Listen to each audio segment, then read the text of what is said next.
Hello and welcome back to the Spook House. It is time for our Exorcist episode again. I'm Phil. Yet again.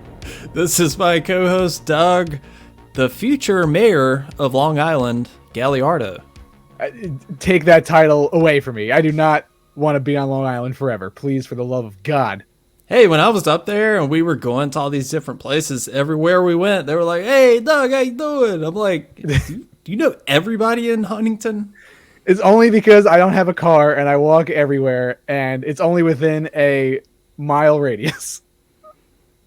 Well, But I loved it because when I was crossing the street and like just gunning for it, you were like, wait, please hold my hand. no, because you trust people way too much. Well, if Like, you walk across the street, they'll stop. no. You know how many people text and drive? I'm like, no, I'm not just, hey, I'm walking here. No, fuck that. That's that New York lifestyle, baby. I guess. That you go into the city, people are doing that. Well, you can't do that in California. Yeah, you kind of attempted that at one point, and I was like, dude, what are you doing? No, it's like crossing over like the Atlantic Ocean. Too long. Speaking of Long Island, I heard something about like cops are having a big fentanyl problem out there. Yeah, fentanyl has been on the rise for a couple years over here. Yeah, they're having trouble fitting all those donuts in their mouth. Wow. I was totally caught off guard. How long were you holding on to that fucking Dude, hole in the wall pun? after you left LA, me and John were out to dinner, and he totally got me with that, and I nearly choked on my food. He was like, yeah, man, there's a big fentanyl problem. I was like, God, yeah, that's terrible. And he said that, dude, I nearly died. You hit him with the serious nature first, and then you come up with the uppercut. Yeah, there you go. That was good. I was like, yeah, it's a really horrible problem. So many people have died from it. Yeah, not to I make thought light. you were about to break out a podium and do like a slam poetry speech. Oh, shit. We can do slam poetry about The Exorcist. Yeah, I would love to do a lot of slamming, and it's the script on the table into a pit of fire. Well, you're the freestyler, so I'll leave that up to you. Only nonsense, though. Yeah, not to make light of fentanyl, but hey, you see an opportunity, you got to take it. Fentanyl, get bentonol. Hey, That should be your campaign. Exorcist. I don't know. I was like, he's loading up. He has something. We need less of this. Are you doing the Dave Chappelle skit? Oh shit. Okay. Yeah, we are gonna. Well, we recorded this episode a few days ago, and 100% my fault. I mean, this is every podcaster's worst nightmare. You forget to press a little button, and the whole recording is lost. And if you could have been a fly on the wall when I realized that the entire episode was lost, I was like, oh my God, I can't believe this happened. It's only happened like a couple of times, but Yeah, it happened. I don't even remember the last time it happened. I remember we recorded in the morning. It was like 8 a.m. Yeah, with the re-recorded one. I think it was Scream 6. Was it? Yeah, I think so. Something happened. I don't know, but yeah, it always sucks when that happened, but it was 100% my fault. I hated to call Doug and be like, hey, buddy, how you doing? I got some news. You're like, oh, shit, is it bad news? I was like, yep. You had me nervous for a second. I thought it was like a serious emergency. I mean, God, I just hated to make that phone call and be like, hey, you know that episode that we both felt really good about after recording yesterday? It's gone. Yeah, it's completely gone. Yeah, there was no way to salvage it. Unfortunately, even like the StreamYard audio was damaged, and unfortunately, well, it doesn't matter because we're going to talk about the same shit here, and it's going to be just as good. So whatever. Yeah, and if you hear some tip tapping around, I am dog sitting for an old co-host of the Spook House, Scout, the fluffy, he's still a co-host in spirit. Fluffy, cute border collie here. It's my ex-girlfriend's dog, but I am dog sitting for her. So she brought him over earlier. So if you hear some tip-tapping, he might get a little frisky. You want to play. So it's just Scout saying hello. Everyone will be excited to see him if they're watching on the YouTube. And right now he's getting some back screeches. I would love to rub that belly. So yeah, we're going to talk about The Exorcist. Again, we have talked about this movie more than we've watched it. Yeah, pretty much. I was gonna go see it a second time just to, like, you know, be a snobby film critic and take some notes, but I pretty much have everything that I want to say in my head already from the last time. But yeah, it's not one of those movies where, like, I don't know, I think everything deserves a second shot. This one I don't really care about to see again. So it's somewhat divisive here. I mean, you flat out hate this movie, like a lot of people. I, on the other hand, while it's not amazing, it definitely didn't blow me away. I don't think it's as bad as people want it to be. I mean, no, I agree with you in that respect, where in the grand scheme of things, it's not a complete laughable shit show. Yeah. Like, I don't know, Halloween Ends, I feel like took the cake with that, but this is just, it suffers the most, like the worst thing that a movie could be, and that's bland and boring. It's got no flavor. It's got no spice. And there's really no, I was watching it and I was, you know, just like you, we both went in with an open mind. As much as we were shitting on it, we don't want movies to be terrible, but the whole time I was like, why was this movie made? There's no reason for it. Because all it has is the Exorcist name on it. If you strip that away, it's just another forgotten, like, streaming movie. It doesn't do anything new with the possession aspect at all. Do you think if this weren't The Exorcist and they didn't get Ellen Burstyn back and Linda Blair for a second, and there were no expectations to The Exorcist, do you think this would have been like, people wouldn't have been so harsh on it? See, I don't know, because a lot of people got to take into account that a lot of people do have different tastes, and a lot of those, like, streaming movies, like the Shudder originals, a lot of people are into them, and if this was like a Shudder original, it would probably garner some sort of fan base, but it wouldn't be spoken about in high regards just because, like, this just has the Exorcist name, and obviously it got so much hype because of that, but it's literally just your paint by numbers possession story, just with two girls being possessed. Whoop-de-doo, Basil. Whoop-de-doo, Basil. What does this all mean? That's what I want. I want to strangle David. What the fuck's his name? David Gordon Green, and be like, what does it all mean? Why?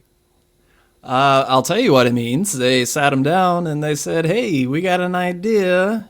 We just bought these rights for $400 million, and we want to do a trilogy, and we want you to direct it because the Halloween series was a big success." And sometimes you can't repeat success.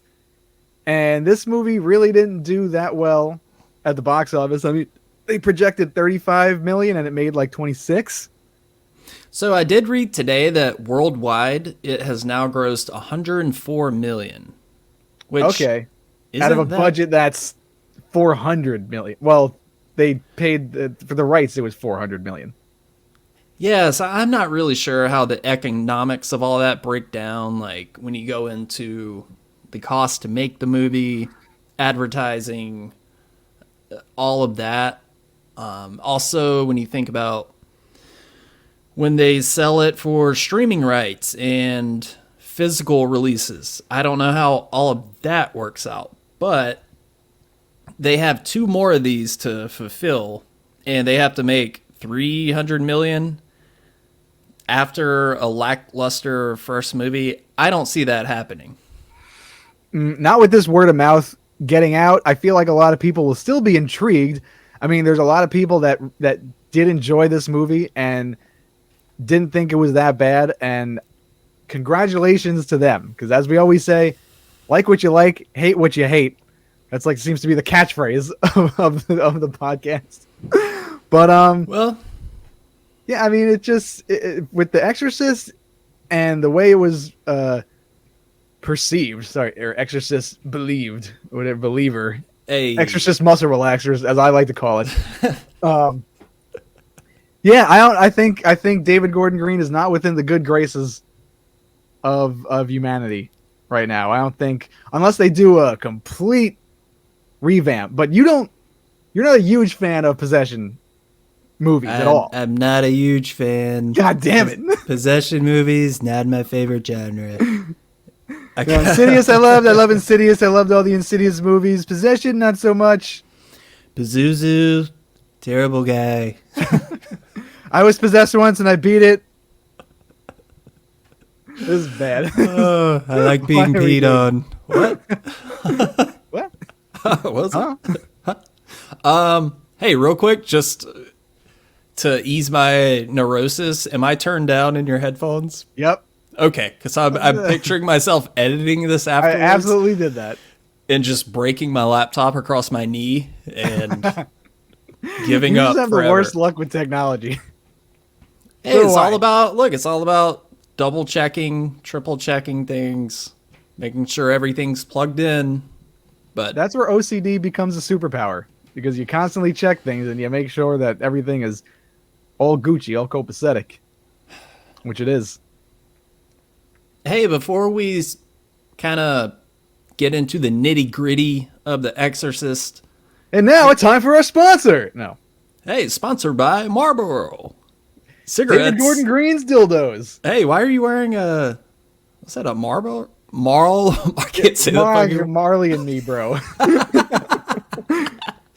Yes, I skinned the border collie that they have, and I made this fresh fleece. No. Hey, say that in front of Scout. Sorry, Scout, I love you. You son of a bitch. My dad used to have Marlboro merch back in the day. I slept in a Marlboro sleeping bag, the red and yellow one.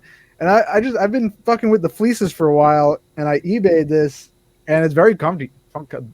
I can't talk either. It's very comfortable. Holy shit. There was too much spit in my mouth right there. Oh, back in the day when every pack of cigarettes you smoked, there was a point or something. You could kind of like Pepsi points back in the day. Yeah, it was like Honey Nut Cheerios for adults. Take off the box top, send it in, and you get a cool, like a cooler or a fleece or shirt. Yeah, I feel like companies don't do that anymore. No, not at all. And this is reversible. It's flannel underneath. Hey, look at that. I could blend in with my comforter over here. The Flannel Man coming 2025. I'm sure that'll be something on the docket. Well, we're not going to talk about the Flannel Man, but there is some news in the Halloween world. Yes. Yes, there is. The rights have been sold to Miramax. Not Miralax, as after the last episode, after we were done recording, Doug was like, yeah, I'm glad we talked about, Miralax buying the Halloween rights. Halloween Miralax, that's what it's going to be if they keep on liquidating the shit out of it. Oh, you'll shit 6 times. There's diarrhea around his ankles. What'd you say? You don't know what flatulence is? You don't know what flatulence is? I shit my brains to death tonight. You don't know where your pants are. Oh, fuck. Yeah, what's next? Is Pepsi AC going to buy the Hellraiser franchise? Get in hell. Hellraiser. All right, so... Can you imagine Freddy Krueger walking down the dim, dark alleyway to the Home Depot theme song? That would be fire. Oh. Dude, that beat slaps. It's on Spotify. Somebody made a loop of it, so it's just 3 hours long. It's great. That'll get anyone in the mood to do manual labor or murder a prostitute. I don't know. All right. Go to Home Depot, get some 2x4s, build your own coffin. Anyway, what? So the rights to Halloween have been sold to Miramax and I thought you were going to say it. to Miralax. And there's not a ton of news about it, but they're talking about a multiverse and talking about a movie, a TV series. So, Doug, what are your initial thoughts on this? Well, I mean, it's kind of hard. It's hard to say because the Halloween franchise has grown a little tired over the years. At least with this new trilogy, I just think they need to go in a completely different direction. Like, don't set it 40 years later from the original. Make something completely brand new. Like, I feel like if they're making like a TV series out of it, they need to do, and I've heard, like, we discussed this and a couple other people that we've spoken to discuss this. They need to do like or what would be ideal and fresh would be to go the Season of the Witch route and do like a whole anthology series set in the universe, because they're doing like a whole multiverse of Haddonfield type of deal, which strikes me as a little strange. Save that shit for Marvel. Yeah. All that kind of stuff. And Marvel is in my bad graces right now. Why is that? Well, the last couple of movies have just failed to deliver on any type of front. They're totally leaning into the comedy and like taking the stakes away from it. I don't see why you would need a multiverse in Haddonfield. You don't. Like, what are they gonna? Are there gonna be multiple serial killers running around? I don't know what their idea is, but it's cool to have the idea of Season of the Witch, and then do a bunch of other stuff set in like the universe, but don't make it like all connected. That just sounds messy for a slasher type of thing. Yeah, and if they're gonna do another movie, like, my ideal scenario would be, I don't know, like a Trick or Treat style or Creep Show or whatever anthology type of movie. Call it Haddonfield. 3 stories that take place in the town that are all connected. You could do one with the Halloween 3 storyline. Maybe have one, of course, about Michael, and maybe the other about like another patient of Dr. Loomis or something involving Loomis that ties it all together. That would be, the Loomis idea is really, really good. It's kind of like, if they want to take these things more seriously, and it seems like character studies are the way to go now. It seems like people, at least in the indie horror world, it's like more character driven, it's story driven, and then you have the terror in the background, but it's like a dreadful looming feeling. They could do that with like a Dr. Loomis story, and like I think we discussed before, like his other patients or something like that. Like, that was one of your ideas. I think that would be pretty interesting to tackle, just because we never seen it before. Give us something like fresh and new. Yeah. And Halloween 3 Season of the Witch is it's like a cult classic now. Mm-hmm. And it's wild to believe that, like, I don't know, just because back in the day people were so hell-bent on Michael Myers being in something that they automatically hated it. And it's actually, like, if you take Halloween out of the title, you'd have a new and fresh story. Well, they screwed up with for one, the timing of it. You can't have the third entry not have Michael. It's called Halloween 3. It was just, I mean, if you want to go that route, do it where Halloween 2 started. Like, have, or just call it, I mean, look, even Tommy Lee Wallace said back in the day, look, we should have just called it something else and it would have found its audience. But you know what? So, I love that it's called Halloween and has Halloween in front of it, because it does feel like a Halloween film. Obviously, you have the same cooks in the kitchen with Tommy Lee Wallace and, Alan Howarth doing the score, and John Carpenter is involved like a little bit. That's like characters that are based on John Carpenter's work or something like that.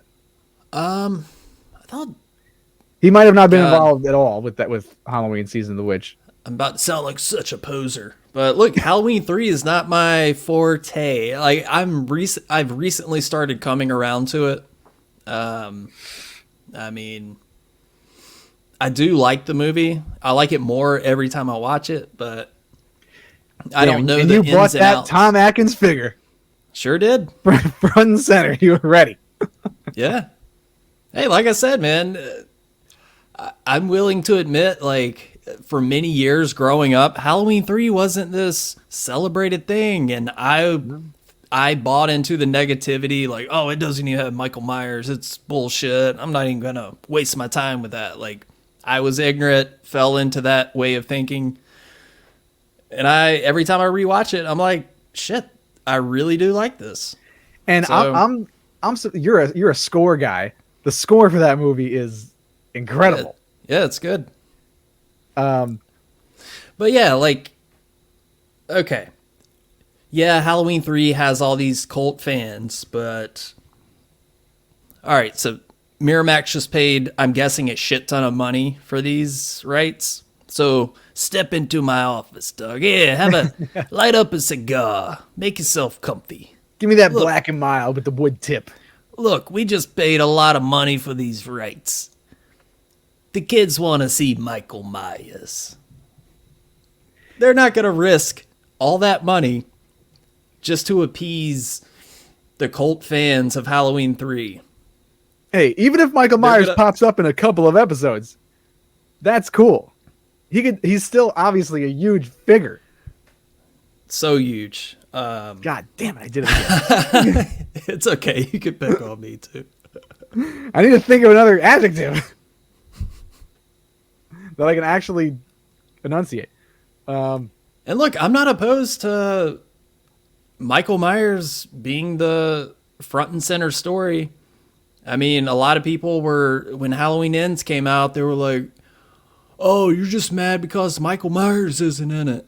It's like, yeah, call me fucking stupid, but I like to see Michael Myers in my Halloween movies, especially when it's part 3 of a trilogy. And you're supposed to have this final battle and a whole showdown. Yeah. Everything with Halloween Ends and Halloween, like the bridge, there was no bridge from Halloween Kills to Halloween Ends. And I think that's just the case of not having, again, seasoned writers. These people have not proven themselves yet with a solid project. And, between the Racka brothers with Talk to Me and Zach Krieger and Barbarian and Damien Leone, they've proven that they could make a great horror movie that's new and interesting and that's not just fucking tired. Like, I never have rolled my eyes and like went, ugh, going to see something new. Terrifier, Barbarian, or Talk to Me. Every Halloween movie that's come out in the last trilogy, I was like, ugh.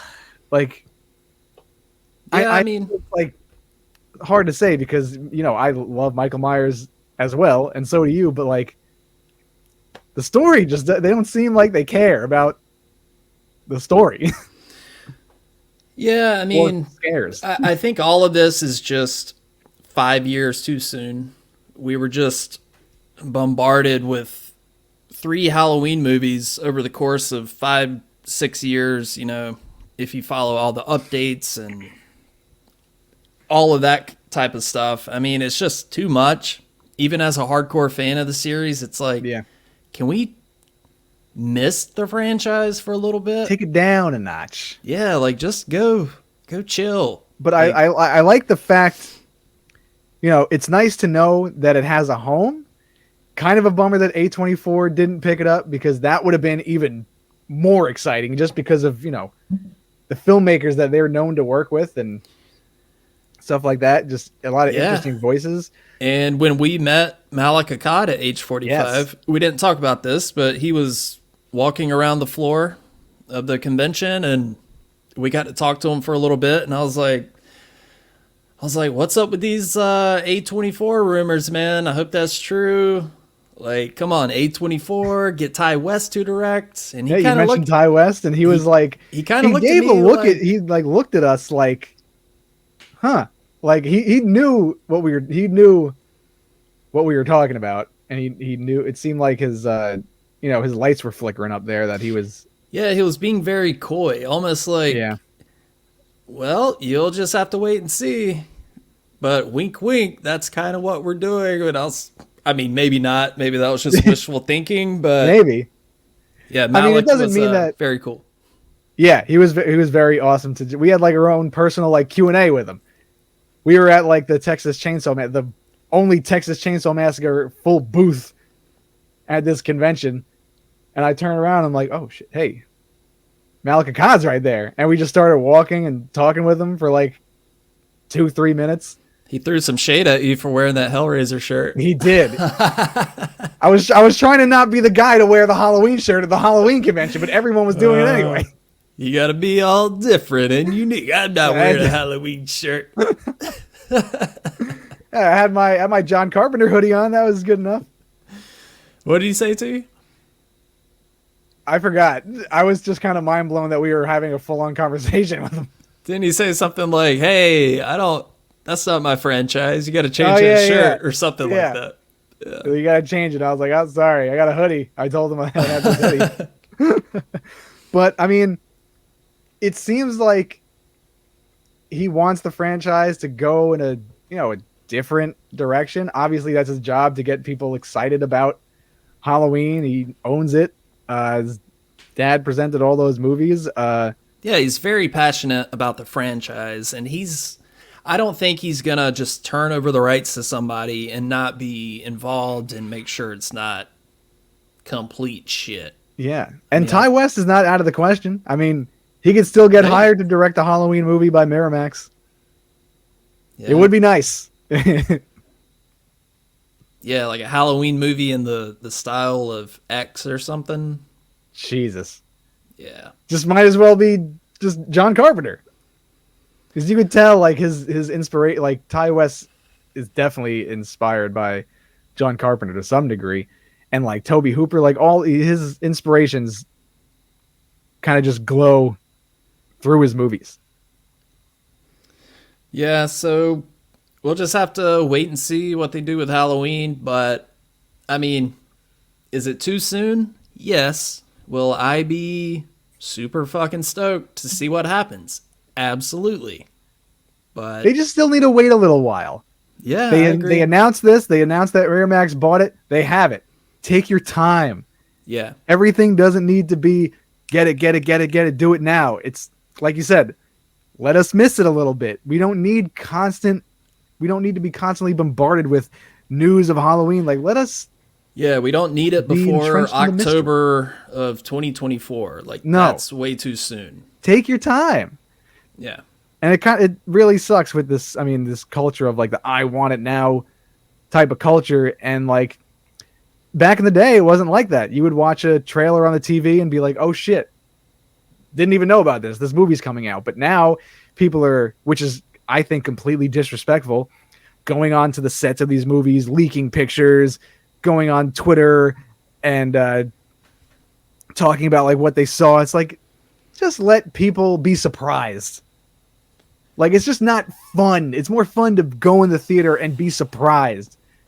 Trailers are fine, even though they're like 8 minutes long and they're like a short film. But like, they give us a taste and then that's it. Everyone wants to know everything now. Yeah. This was before you joined the show, but did you know that the first image from Halloween Kills of Michael Myers, that I released it? No, I had zero idea.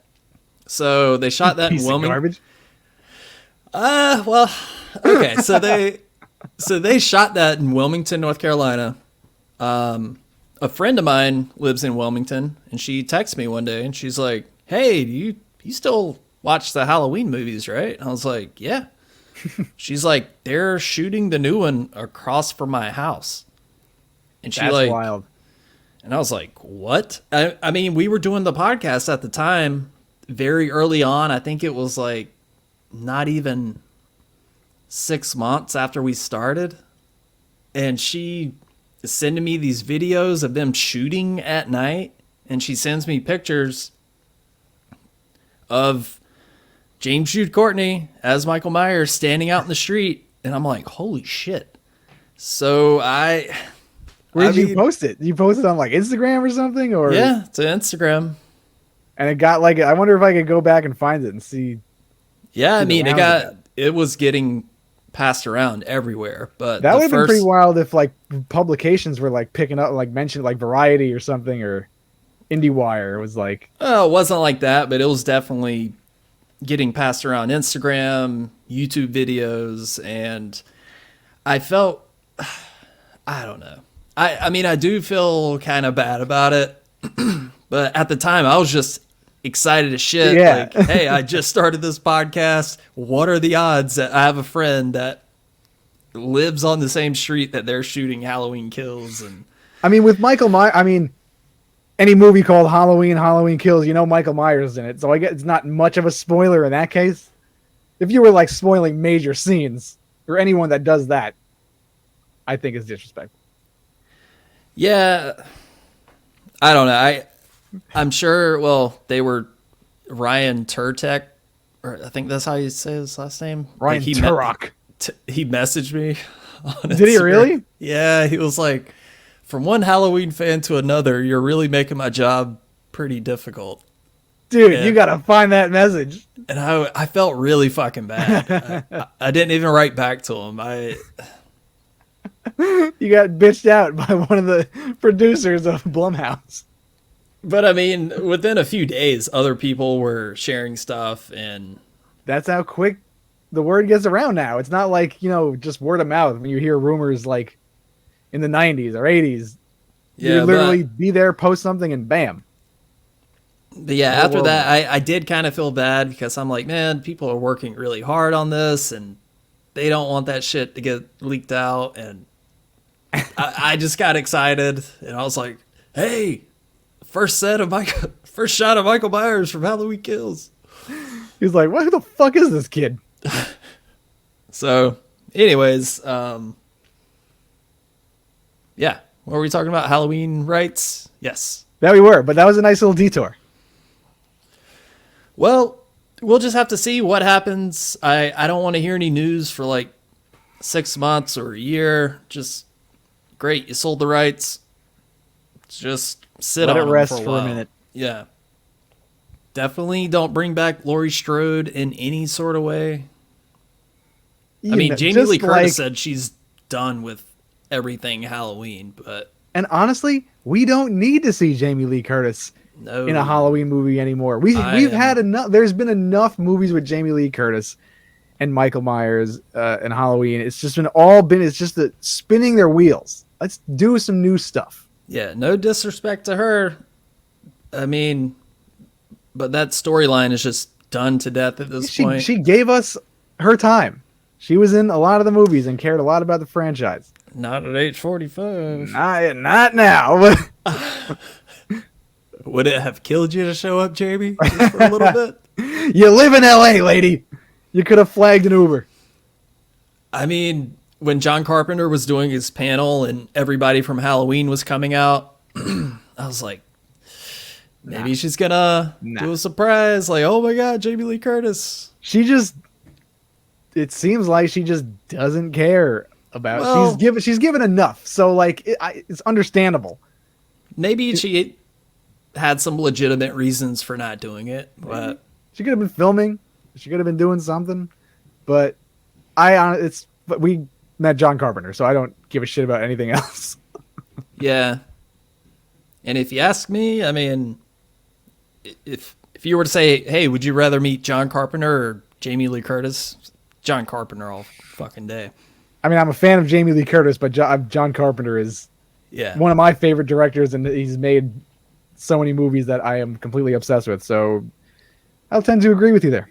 Staring at that picture right now. I got it framed right Yeah, baby. I stare at it all the time when I'm at work. It's the best picture in the entire universe in my eyes. Well, Doug, I guess we should kind of dig in a little more to The Exorcist. To be honest, I'm kind of tired of talking about this movie, but I'm tired of thinking about it. But let's get into it. Let's dig up this fucking corpse. Yeah. All right, so what? As you're not a fan of possession movies, really? That's not really your. I mean, when it's done right and there's a different take on it, like we both love The Taking of Deborah Logan. That I watched it recently, and that movie was pure brilliance. Yeah, found footage style possession movie. It's starts out as like, oh, this old lady has Alzheimer's, so we're gonna document the progression of the disease, but turns out like, oh, maybe it's something else, and it turns out to be this form of possession. But really unique, really well done. And I mean, Talk to Me is kind of a possession movie, or definitely. Yeah, that's possession. It's a drama disguised as a possession movie. And When Evil Lurks, also a possession movie, but also a different take on it. And holy shit, I can't wait for you to watch it.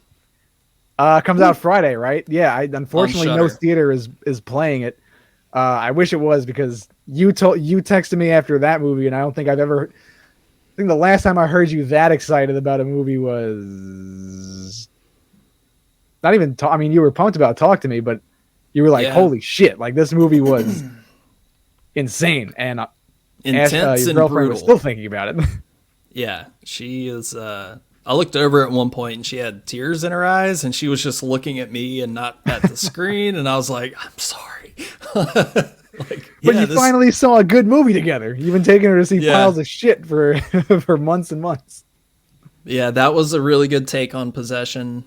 But as that's far why as I'm surprised that you didn't think this movie was that bad, because it is so paint by numbers and so bland, and the dialogue is just incoherent. It's just so boring. I don't know. I think from a pure acting standpoint, across the board, I saw no issues with anybody, really. I thought the lead, what was his name? Leslie Odom Jr., who was in Hamilton. I mean, I thought really he was good great. I bought the performance with him and his daughter. I thought that was fleshed out pretty well. There was no character building for the other girl. No, none whatsoever. Yeah. They completely sidelined her. And honestly, you didn't even need the other possessed girl, because no. I will say the positive in my eyes about the movie are the performances, and I completely bought Leslie Odom Jr.'s chemistry with his daughter. I forgot her name. Angela. Their chemistry was great. The way they bounced off of each other, and him trying to be like the goofy, funny dad, and also like taking his job seriously. Obviously, they've come from a broken home, and that was all cool. That mm-hmm. I had no issues with the performance. They were working with what they had, but from a dialogue standpoint, it's just they're barely scratching the surface. There's just no depth and no layering to the story that they have a lot of room to play. It was just very. But the other I feel like they were the best too, acting wise, and the other characters were just like broad, like the husband of the dad of the other girl, where at the end where they're all shouting like excerpts from their own religion, and he's like, "I choose you, Pikachu." It's like, what are you doing? It's like. Yeah, what is happening here? It's like Captain Planet or something. They all gotta come together. Fire. Catholicism. I love how that was like the missing piece. Like, oh, we need a Catholic in here. Yeah, like that. Take a break from covering up all that child abuse and get in here. And everyone's just like walking in, like the priest is just randomly walking in. He comes in like fucking Kramer and Seinfeld, just slides in. He's like, "Oh, I changed my mind. Hang on." And it's like, it's just a lot all at once. And like, I felt like there was never, again, you call this an Exorcist movie, you're already operating from the bottom because you're just digging yourself out of that hole that this master class already set in the 70s. That's not their fault. They did that to themselves. Where was I going with this? What were we just talking about? I don't know. I had a point to this. That's how Doug's brain works. Just ramble, and then, oh yeah, there's a point. Yeah, I forgot, but it'll good. Come back to me. But yeah, when that priest came in, it was kind of like when they do the countdown for the Royal Rumble. It's like 5, 4, and all the wrestlers stop. And you hear his fucking theme song come in. Yeah. I'm just a priesty boy.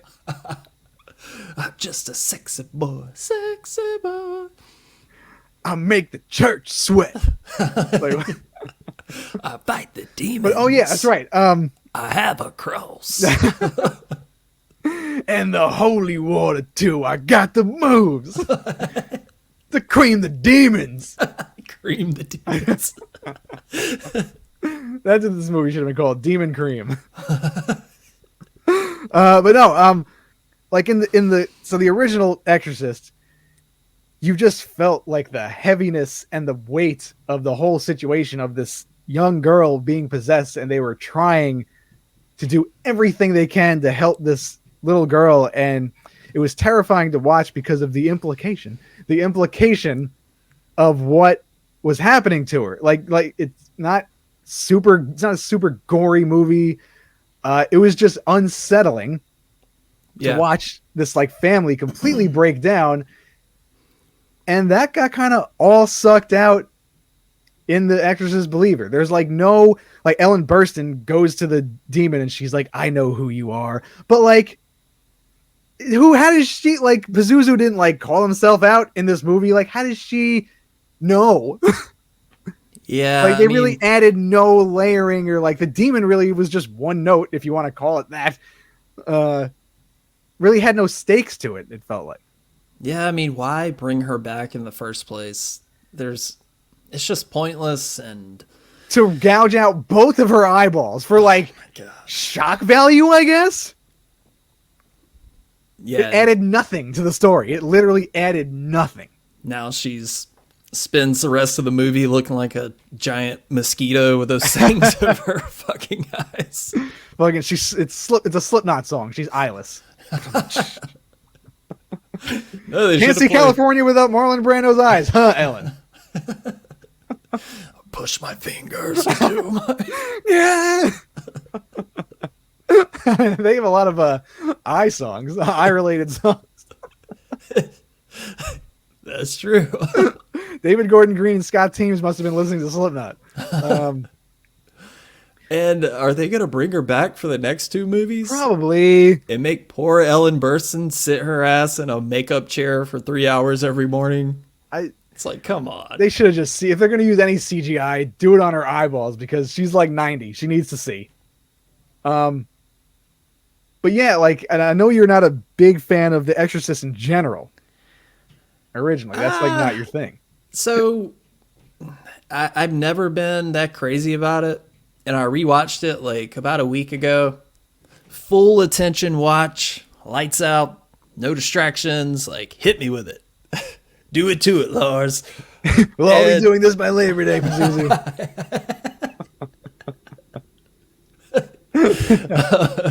Skinny demons? Sorry. And your dear old Uncle Tony.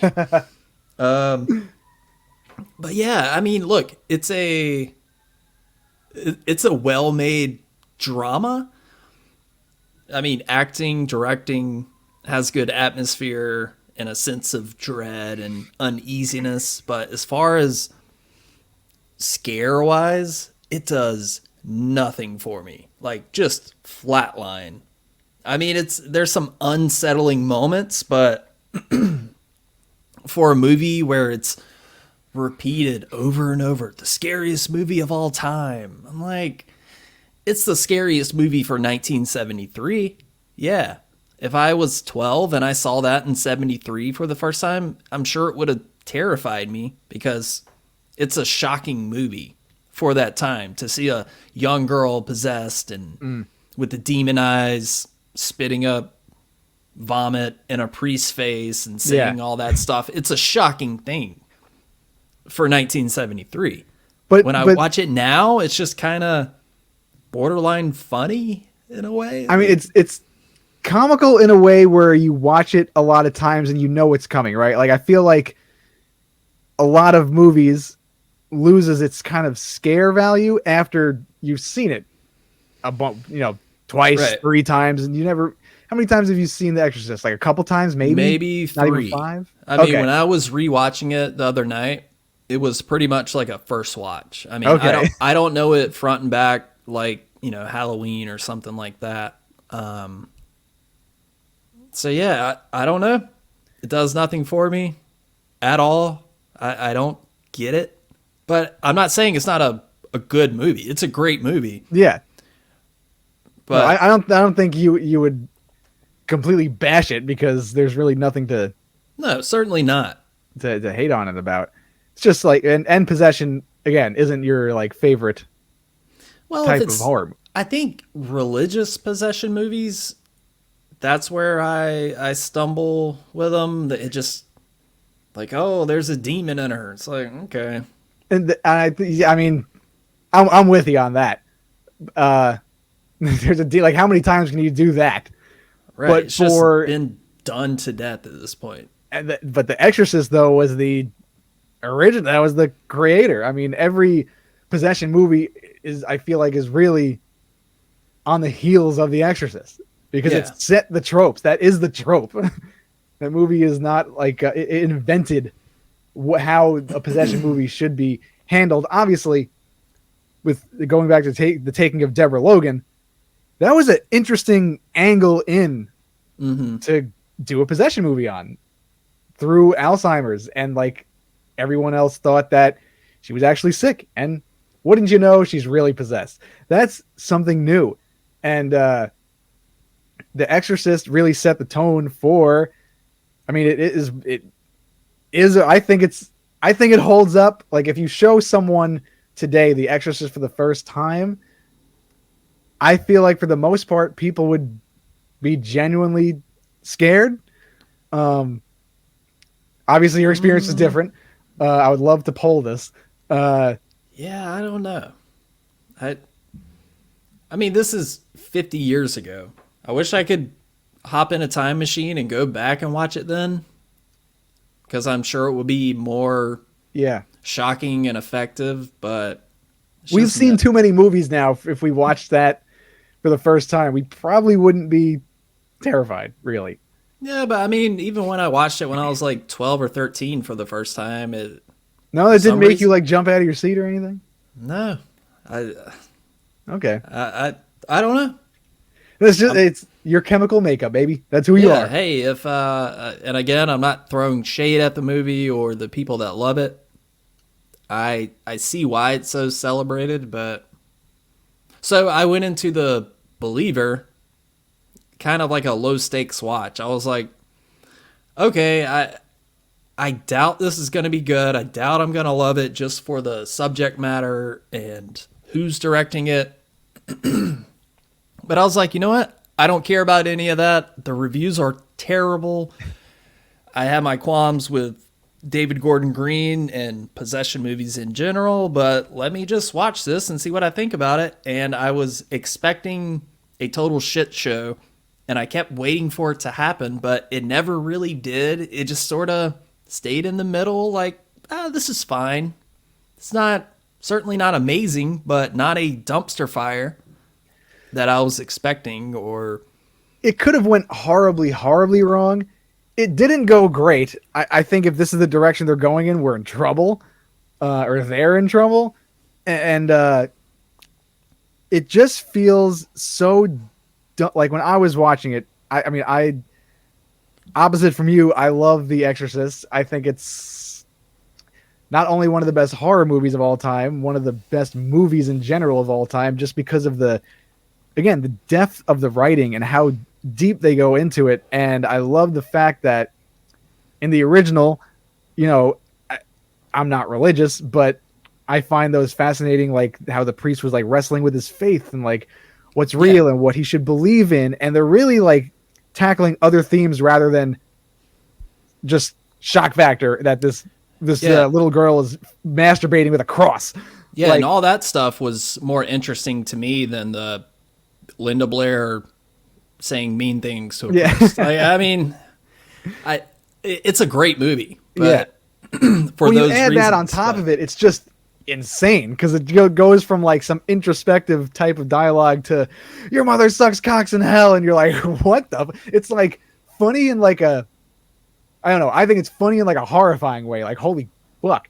And they really built Pazuzu up to not be defeated. You felt like this girl was so helpless, and they had like the hopelessness of Ellen Burstyn bursting into tears, pun intended. Hey, you know, we do puns around here. But like the way she like broke down and like really cared, like there was a lot of emotion in it. And an Exorcist believer, again, just the dialogue was just scratching the surface. Like they never went deep into anything. I don't think David Gordon Green or Scott Teems has the emotional capacity to go that deep, just judging from, you know, Insidious, The Red Door, and Halloween Kills and Halloween Ends, and they just haven't proven themselves to be like to make a movie interesting and make you care about the characters. At least that's what I see. Like the dialogue was just like so hokey. Like, we all got to get together again, and Pazuzu dies tonight, and everyone's going like saying random things around, and like they didn't even. And again, the kids' performances were cool, but again, they were doing their best Linda Blair impressions, and they didn't even like it's a rated R movie. Like nothing was too shocking. Yeah, in that but movie. If you think of this from a money-making producer standpoint, they're like, hey, this is called The Exorcist. They want to see possessed kids and all that shit. Give the people what they want. But do it good. Yeah, I know. It's kind of a lose-lose situation, like to take the name of The Exorcist, and it was a hard sell. And I don't think they made enough of a valiant effort. And then this is not to say that like David Gordon Green and Scott Teems, they don't love horror movies and they don't love like Halloween and The Exorcist, because they obviously do. They obviously love it. But again, like you said, it comes down to, I feel like they're in way over their heads. And $400 million against, you know, $100 million worldwide now. It's going to be tough to make that back. And, you know, if it was a movie that was taken seriously and not just The Exorcist dumbed down, word of mouth would have been better and more people would have seen it and more people would have been excited about it. Well, I don't think the rights to The Exorcist are even close to that. Even with a trilogy, like if this were Shark Tank, I'm sorry, nobody's buying that. No way. Mark Cuban, I'm out. Mark Cuban would have said, okay, guys, yeah, it's The Exorcist, but it ain't 1973 anymore, okay? Like, Lori Greiner would be like, I can't sell this on QVC. Barbara Corcoran would be trying to fuck everybody. Barbara Corcoran would be like, hey, Reagan's looking pretty sexy. Hey, hubba. I love Barbara. Yeah. Mr. Wonderful would he would take it out in the back of the barn, shoot it in the back of the head. But yeah, it ain't 1973 anymore. Most people aren't that religious. The majority of the people that were saying like, oh, it's the scariest movie of all time have died. Yeah, okay? Good. You know what? Good point, because that might be a little harsh, but for those reasons, I'm out. Sorry. I'm not paying for it. You're still in character as Mark Cuban. Oh, sorry. Okay, now I'm done. Shark Cuban. No one said that before. But no, you're right. Like a lot of I feel like the movie got so much hate back in the day because like word of mouth got out and religious people went to go see it, all the hubbub was about, and they were like, holy shit.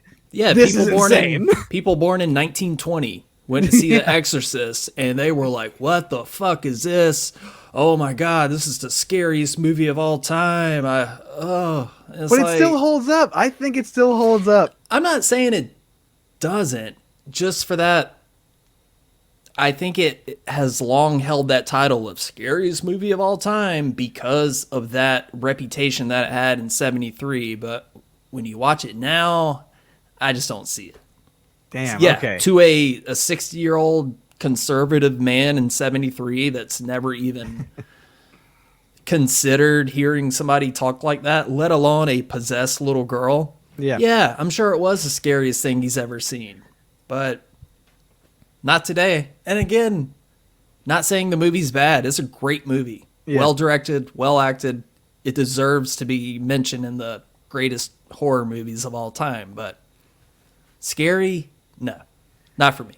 I'm curious to know if The Exorcist came out today. Not today, but maybe even like, early 2000s, how it would be perceived after so many movies have came out before that. And then The Exorcist comes out, like, could have been that genre-breaking thing. Like, wow, Exorcist was nominated for, like, Best Picture. And that's a horror movie.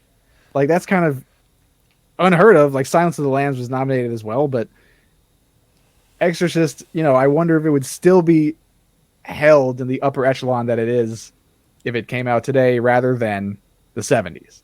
Right. Or, like... I think it would be. I think it would be because it has that much. I know you don't like this movie, but like if the Blair Witch Project came out today, what kind of impact would it have? Who knows? I'm not a fan of the Blair Witch Project, but I absolutely acknowledge that it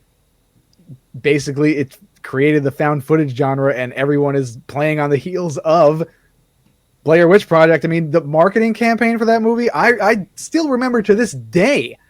I was in my pool. I used to have an above ground pool in Levittown. My friend Matt Thomas came over at night. I love how specific you get when you tell stories. Dude, I don't know what. I just remember it, dude. For like no. Verbatim. Go ahead. And it was like we were all like my sister. We were all like hanging out for like a night swim, and Matt came over and he was like, "I just got back from the Blair Witch Project. My sister took me, and it was the fucking scariest movie that I've ever seen." And I was like, oh yeah, I was so young, like I was 8 or 9, and I just remember seeing and hearing about it even that young. And when a movie has that staying power, like people hold Blair Witch Project up to like, again, people love that movie. Including I'm not a huge fan of it. Shit. I didn't. Huge fan of it. It just slips out now. I got right. KY in my mouth. It's just slipping and sliding. Huh? What? Never mind that. I'm just drinking Johnson's baby oil. Not really. But yeah, that movie is a genre-defining thing. Sure. Yeah. Like, you can't mention found footage movies without being compared to Blair Witch Project because it just did it. And same with possession movies. Absolutely. And, people can try to replicate it or they could do something new. Taking of Deborah Logan. I thought, I know you're not a big fan of middle of the road James Wan, but The Conjuring, I think in the past decade, one of the best possession movies that come out in the late 2000s. Yeah, I would say that. That shit was terrifying. Yeah. Trying to think of other ones, but yeah, there's not a lot of genre-defining movies like The Exorcist that comes out today. Like Terrifier, I think, is extremely that. It completely blew slasher movies out of the water. Not a lot of people do that anymore. When I left the theaters the other night after I saw When Evil Lurks, I was like, I remember saying to Ashley, like, now picture The Exorcist believer beside this, like in terms of just originality and everything. I mean, she didn't like The Exorcist either, but it just feels like such a product, like just a corporate shiny fucking. It's like a butt rock song that you hear on the radio compared to something with soul. It's just void it is the hinder of the horror genre. I will not say Nickelback because Nickelback is actually a good band. I don't give a fuck what anyone says. Hey, I think they get a lot of, maybe some deserved hate. They're not an amazing band, but... I mean, they're corny, yeah, but they're not the worst band in the world. Certainly not. But no, you're absolutely right. When I see The Exorcist Believer, it is absolutely just no soul in it. Yeah. It's just sucked of everything that could be good. It's just the empty shell of what could have been or what was in this case, because The Exorcist came out 50 years ago, and this is literally doing the same thing, but very, very watered down. Yeah, but even then, I still say it's not that bad. I mean, the dialogue is just so enraging at times. It's like, what? Why are you writing that down? Yeah, I know. It's certainly not amazing or anything. It's kind of like Jeremy Renner. He's pretty good. What? He's fine, but he's not amazing, but he's certainly not awful. Where did Jeremy Renner come from? I don't know. This movie is the equivalent of Jeremy Renner. He's in stuff, you know? You know what? And he makes music for some reason. I am shocked that that's just came so out of left field, but I agree with you. Because every movie that I see Jeremy Renner in, I'm like, I like this movie. I like Jeremy Renner, but like, he doesn't blow your hair back. It's just Jeremy Renner. Yeah, he's just. And I like Jeremy Renner a whole lot. He's got the same haircut every fucking time, no matter what the role is. Again, the high top fade or whatever. And I think that's the kind of, this might be sacrilegious, but Keanu Reeves rides on personality and charisma alone. Is he the best actor? No. Is he fun to watch like Nicolas Cage? Fuck yeah. I'll watch Point Break right now. Point Break is great. Constantine is great. Just because he's Keanu Reeves. It's fun to watch him. Yeah. Have you ever heard Jeremy Renner's music? No. Really? No. Oh shit! I didn't know he made music. I've seen a couple movies with him in it. I mean, obviously the Avengers movies, Hurt Locker, Arrival, maybe something else I don't remember. Is it that bad? I mean, it's just like him. It's just there. It's like, this is music. It's not awful. It's certainly not good. Is it worse than Steven Seagal's music? Oh, it's much better than that. Okay. I mean, it's essentially Jeep Cherokee commercial rock. Like, yeah, I already know what you're talking about. It's like off-roading 4x4. Oh shit! I'm gonna play a little bit. I was gonna say, are you pulling it up? I am. All right, this is the listening segment of the episode. We got from Halloween by being bought by Miramax, Exorcist Believer, and the music of Jeremy Renner. All right, here we go. Hang on, let me pull it up. Okay. Sorry, everybody. Here we go. Main attraction 4 years ago. He's recovering pretty well from his accident. That's a strong man right there. I'll just skip around a little bit. Why is it taking forever to load? 10 million views. God damn. All right, let's hear the intro. For the listeners out there, Jeremy Renner's about to sing us a tune.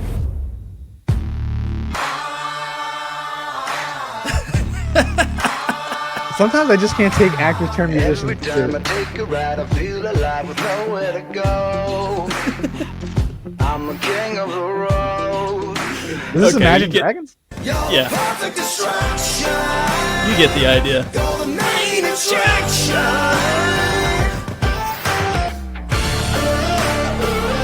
Stomp, clap, rock. I love it. Yeah. Up next on Z100. That's what it sounds like. That should have been featured in The Exorcist. When the priest walks in at the end, it's like, boom. Oh my God, the Catholic priest is here. By God, he's got a foreign object. It's Captain Generic. Captain Generic is here. The table's under the apron. Hey, that neck break was pretty cool though. I did like that. I mean, we've seen it before, but yeah, sure. No. Yeah. Everything that happened, I was just like, okay, is anything gonna happen that's like good? And it never did. Yeah, well, I don't know. It was better than I was expecting it to be, and I don't know. That's about all I can say about it. I think it would have been better if it was that laughable shit show, because it's just flatline. It's just eh.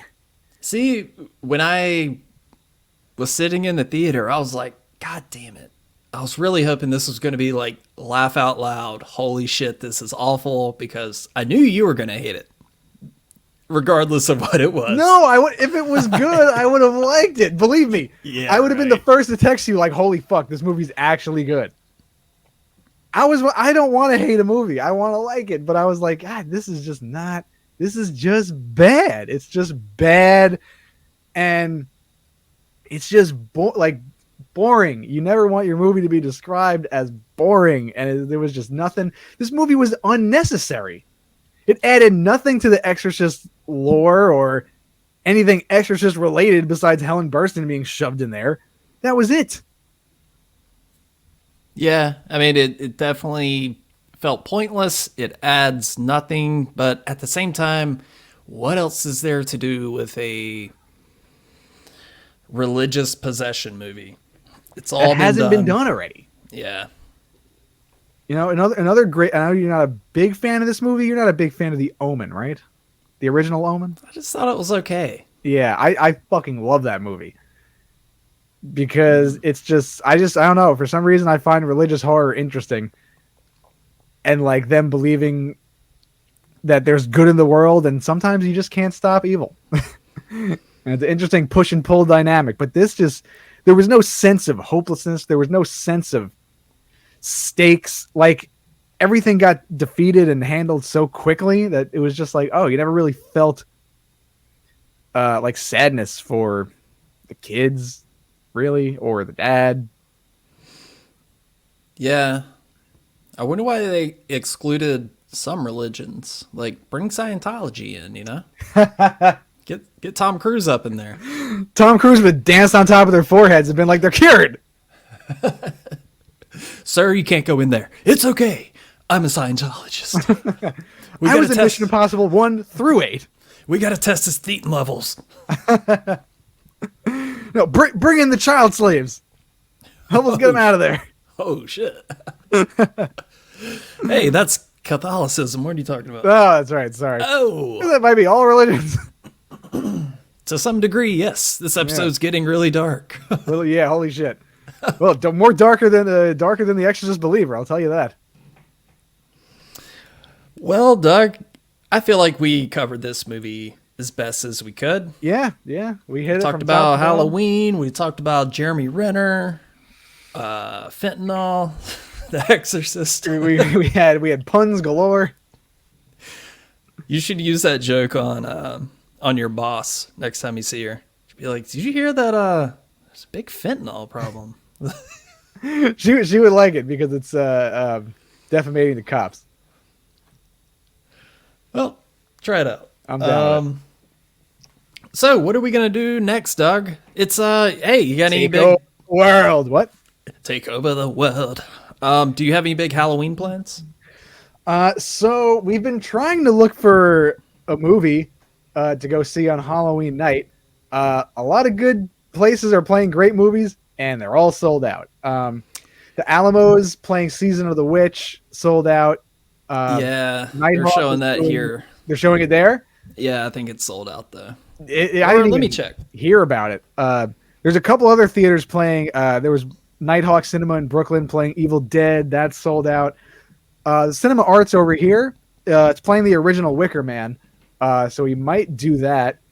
And then, going to a movie theater in costume is the goal. I would like to go to the City because the city during Halloween is the most fun. Seeing all the people dressed up in costumes and whatnot. Hey, there's still some front row seats for Halloween 3 at the Alamo. I might go. 9:30 Halloween night. Yeah, hit it up. Hey. What do you have any solid plans or no? You're just still feeling it out. I can't believe it's like a week away. I know, man. And your birthday's in 2 days? Yep. What the fuck's going on, Daddy-O? Can't believe it. I'm going to be 24 years old. It's crazy. You look really, really good for 24. Nope, I will be 36. Hot diggity damn. Not sure how I feel about that, but guess Close you can't. to 40. Yep. I'm on the back half of 30. Feels great. It's very strange to think about, like, when you're like a teenager and you hear people hanging out with like 20-something-year-olds and you get a little weirded out and you think that's so old, and then when you hit that age you're like, oh, this is not that bad. And then now, like, I'm 33, you're 35, and like high school is way behind us. Yeah. And like even 10 years ago, like 24, like, and like we were in our mid 20s, and now we're like old fucks. old than that. Look at him. He's old. Loose skin and old balls. And Happy Gilmore, he's like, look at her. She's old. Oh, gee, I was thinking of Big Daddy. Jesus Christ. Yeah, but it's loose skin and old balls. Ugh. I was upstairs at work in production, and they had on I guess Paramount, I don't know, Paramount Channel or Paramount Plus was doing like an Adam Sandler-a-thon, and they were playing The Longest Yard, the remake. I never saw that one. I like it. I think it's pretty funny. It has a solid cast. Nelly's in it. Terry Crews, Burt Reynolds. Say no more. Tracy Nelly. Morgan. I mean, Adam Sandler knows how to cast movies. All Rob right. Schneider, of course. Maybe I'll check it out. Are you and Ashley doing anything for your birthday? Going out to dinner? Yeah, I might Getting some go. Indian food? Might go get some. Nah, definitely not. Me and Indian food don't get along so well. It is very tasty. Yeah, but you love it when it goes down. I'll have to get some of that Halloween Miralax. It's called candy corn. Dude, candy corn's fucking gross. It's like eating crayons. I kind of like, well, okay, this is going to sound weird, but crayons smell like they would taste good. Yeah, I could see that. You know, Sure. I like candy corn. I kind of just like sucking on it and then spitting it out. I don't swallow it. That's also going to sound bad. Yeah, and I just like sucking on Like, it. I don't like the swallow taste of them. it is good, but ingesting it in my system, no, I don't like that. Yeah. Okay, well, Okie dokie. okie dokie. I guess we should wrap this up. This was good. Yeah, this was good. And thank you so much for being so cool about me saying, hey, the whole episode is lost. You're like, oh, it's okay. We'll do it again. Dude, I don't give a shit. We got to put the content out there. So whatever we got to do, we're doing it. If this doesn't turn out right for some reason, we are not doing this episode again. I'll be like, sorry. It has to. It sounds good on my end. No, I think we got this one right. And then, I don't know if we're doing any more. Well, we were thinking about doing some like Halloween related material, doing some like Halloween 6, Curse of Michael Myers stuff. Halloween 4 through 6. Halloween Cover 4 the through 6, Thorn that trilogy. Yeah. Definitely going to be doing that. Phil, I keep on telling Phil to see Fall of the House of Usher. We're going to definitely review When Evil Lurks when I see it. Yes. I watched Totally Killer. Not even going to bother. Trying to think what else. Oh, you know what I'm going to see next week, which I feel like we need to do something with. Just a little quick review. What I'm kind of excited about it. I don't know why. Five Nights at Freddy's. It just looks stupid. Yeah. And judging from the tone of the trailer, they're not taking it seriously. Yeah, I do want to watch It just looks like fun. Yeah, and It'll be just a dumb, fun Halloween watch. Matthew Lillard is always great to see. Yeah, Josh Hutcherson is good. I mean, you still need to see Willy's Wonderland, which is Nicolas Cage's version of that movie, I think. Which you didn't see that, right? No. Okay, it's worth a watch. But I don't know. This looks cool. Looks all right. Yeah, I definitely want to watch that, so we can talk about it at some point. Yeah, Daddy-o. But definitely when Evil Lurks, we will discuss at some point. I'm very excited for you to watch that. I'm pumped. I keep hearing about it. Dude, there's no spoilers, but there's a scene in that movie that is just a masterclass of tension and dread. And I was just like, this needs to end. I am so fucking, just my heart was racing. Oh, okay. And it's a Spanish film, right? Mm-hmm. Okay, cool. Yeah, I'm going to shut all my lights off. Going to do it like Skinamarink style. And I bought a ticket for the whole seat, but I only needed the edge. Yeah, monster trucks. Okay, well, we are going to get on out of here, but thank you so much for listening. Thank you for your patience. We were supposed to have this up last week, but hey, it's here now. Thanks for listening. We love you very much. Doug, I love you. I love you, and I love y'all. All right, we will catch you guys on the next one. Hey.